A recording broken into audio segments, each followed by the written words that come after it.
Mis autodidactas, vamos a comenzar con un nuevo tema, siendo la trigonometría. Tema que pueden ver en las listas de reproducción, así como muchos otros. Y si recordamos que anteriormente vimos los temas de ángulos, dos paralelas cortadas por una secante y la relación de los grados sexagesimales con los radianes, y vamos a tener muy presente estos temas ya que son de gran importancia para la trigonometría. Vamos a comenzar definiendo que todo triángulo es la porción de un plano limitada por tres rectas que se van a cortar 2 a 2. Ahora, cada triángulo tiene puntos de intersección, los cuales los vamos a denotar como vértices y los podemos observar marcados en rojo a continuación. Acá tenemos 1, 2 y 3, y lo mismo se repite en los siguientes dos triángulos. Ahora, estos vértices son denotados por letras mayúsculas, siendo A, B, C, etc. Aunque podemos utilizar cualquier letra mayúscula, pero usualmente los denotamos con A, B y C. Ahora, a continuación, podemos observar que cada uno de los triángulos va a contar con 3 lados, y es común denotarlos con la letra opuesta a su vértice. Es decir, este lado A podemos observar que es opuesto a este vértice, este lado B podemos observar que es opuesto a este otro vértice, y finalmente este lado C es opuesto a este otro vértice C. De tal manera que esta sería la manera más convencional en la que podemos denotar los lados de un triángulo.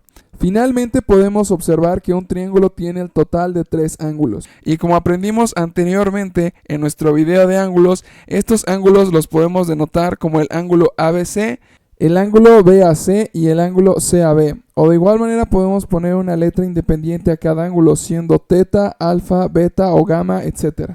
O comúnmente lo podemos denotar a partir de la letra que tengan en su vértice. Es decir, este sería el ángulo B, este sería el ángulo C y este sería el ángulo A. En donde nosotros vamos a estar utilizando las 3 diferentes maneras con el fin de que ustedes vayan aprendiendo a utilizarlos de todas las maneras posibles. Ahora, a continuación vamos a aprender la clasificación de los triángulos por sus lados.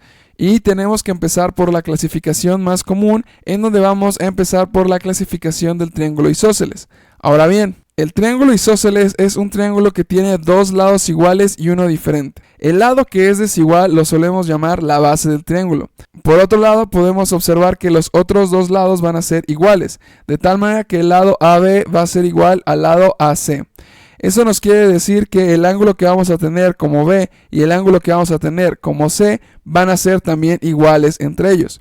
De tal manera que podemos concluir que el triángulo isósceles es aquel que va a tener 2 lados iguales con 2 ángulos iguales y un lado diferente, así como un ángulo diferente, en donde claramente podemos observar que el ángulo A y el lado A van a ser diferentes a los lados CB y a los ángulos BC. Sin embargo, el lado C va a ser igual al lado B y el ángulo B va a ser igual al ángulo C. De tal manera que eso nos define un triángulo isósceles, siendo el triángulo más común que vamos a estar utilizando. Ahora, a continuación, tenemos que hablar acerca del triángulo equilátero. El triángulo equilátero es un triángulo muy común y uno de los más sencillos con los cuales hay que trabajar, debido a que es un triángulo que tiene sus 3 lados iguales, lo cual implica que vamos a tener 3 ángulos iguales. Es decir, el ángulo C va a ser igual al ángulo B y va a ser igual al ángulo A. De tal manera que el lado C va a ser igual al lado B y el lado B va a ser igual al lado A. Por ende, el lado A va a ser igual al lado C, siendo uno de los triángulos más sencillos de comprender y más útiles al momento de trabajar. Finalmente tenemos que hablar acerca del triángulo escaleno, siendo un triángulo que tiene sus 3 lados diferentes así como sus 3 ángulos. Ahora, a continuación podemos observar que todo está denotado de diferentes colores, lo cual nos quiere decir que el lado A va a ser diferente al lado C y el lado C va a ser diferente al lado B. Ahora, esto mismo lo podemos ver reflejado en los ángulos. El ángulo B va a ser diferente al ángulo A y el ángulo A va a ser diferente al ángulo C, y de igual manera el ángulo C va a ser diferente al ángulo B. Entonces, usualmente el triángulo escaleno es uno de los triángulos más difíciles de trabajar, pero podemos observar la gran diferencia que vamos a tener a partir de estos 3 triángulos. Y tenemos que recordar que esta es una clasificación de acuerdo a sus lados. Ahora, a continuación, vamos a aprender la clasificación de los triángulos de acuerdo a sus ángulos. Entonces, podemos observar que en primer lugar vamos a tener un triángulo, el cual es muy común utilizar, el cual va a ser el acutángulo.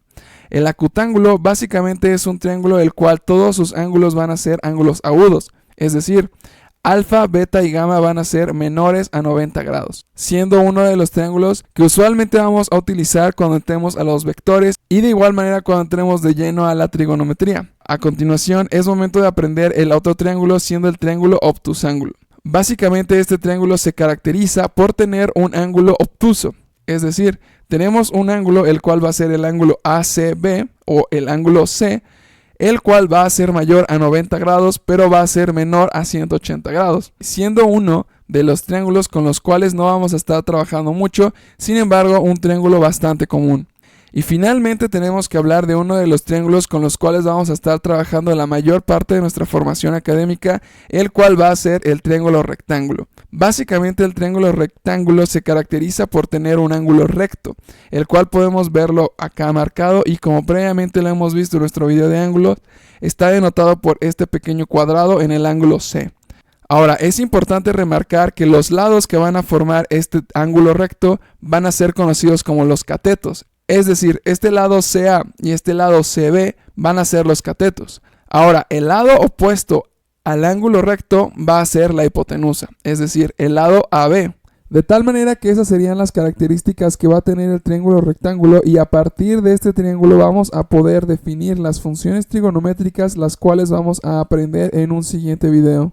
Entonces, a modo de conclusión podemos observar que tenemos dos maneras de clasificar los triángulos, ya sea por sus lados o por sus ángulos. Y de igual manera ya aprendimos que un ángulo va a tener 3 lados, 3 vértices y 3 ángulos, siendo una parte fundamental que tenemos que aprender acerca de la trigonometría. Y bueno, mis estimados autodidactas, eso sería todo por el video del día de hoy. Espero que les haya gustado. No olviden checar la lista de reproducción, ya que ahí pueden encontrar diferentes temas de su interés, tanto de física, matemática y química. Y de igual manera no olviden suscribirse al canal, activar la campanita de notificaciones y dejar su magnífico me gusta. Así que sin más, mis autodidactas, nos vemos en un nuevo video.